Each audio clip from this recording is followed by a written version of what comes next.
Well, happy Monday to everybody. I can't believe it's already time for day 16 in 60 days of restoration hope. And today we are thinking about not being forsaken. So I hope this is good news for you today, as we all lots of times need some good news on Mondays. And my dog is coming to join me, so you can see her little ear. Rosie, do you want to look at the camera? No, not really. So, yes, she's my buddy. This is Rosie. Rosie, hold on. Let me see if I can get her. No, you see her nose. Okay. All right. Never forsaken. It is the Lord who goes before you. He will be with you. He will not leave you or forsake you. Do not fear or be dismayed. Deuteronomy 31:8.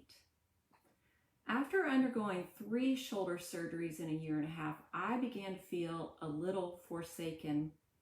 My family, although they cared well for me, carried on with their normal lives while I lay on the sofa, too pain-ridden and weary to accompany them on a park outing. I didn't have the energy to join my friends at Bible study, and although they checked on me, I still felt alone.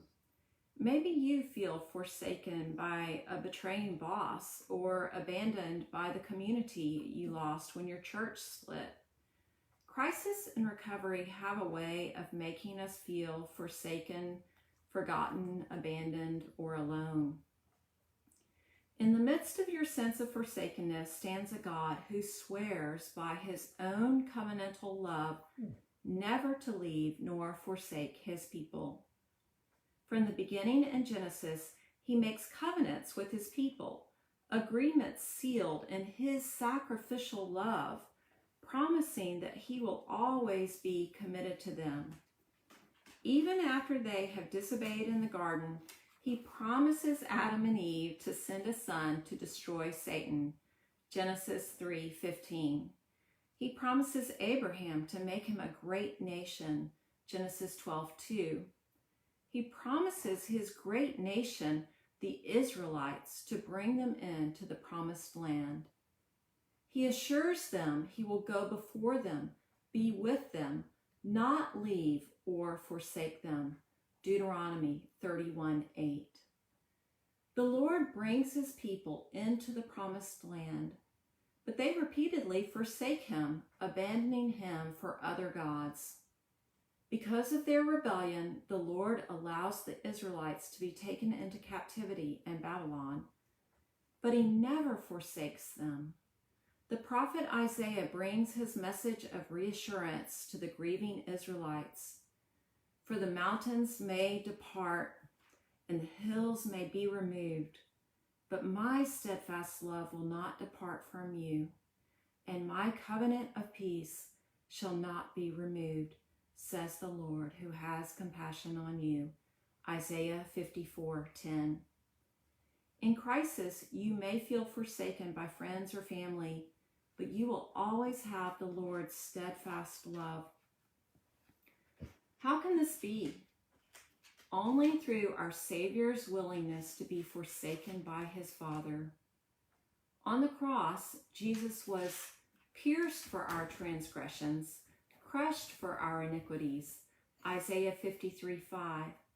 In all the suffering he endured for us, what agonized him most was knowing he would be separated from his Father when he died for our sins. And so he cried from the cross, my God, why have you forsaken me? Matthew 27:46.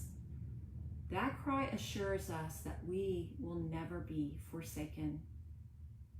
In this season of recovery, you may feel forsaken, forgotten, abandoned, alone, as you never have before. In your loneliness, do not forsake your Father.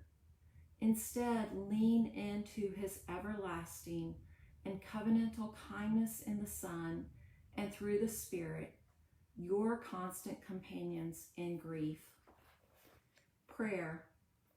Father, thank you for enveloping us in your everlasting, unchanging love. Thank you for sending your Son so that we might not ever know true forsakenness. In Jesus' name, amen. Further encouragement, read Deuteronomy 31:8 and Isaiah 54.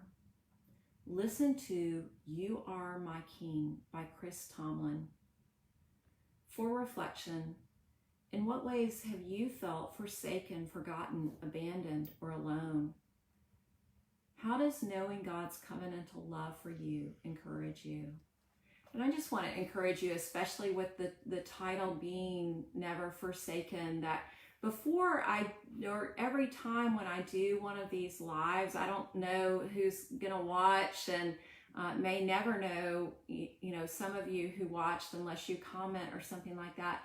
But I am praying for the people that would hear these meditations, and that the Holy Spirit would be working to just grow in your heart that sense of God's nearness and His love and His care for you. So I am praying for you today, friends, and feel free to shoot me a message or a comment if you need prayer. And I hope that you will join me again tomorrow for day 17. Thanks for joining me today.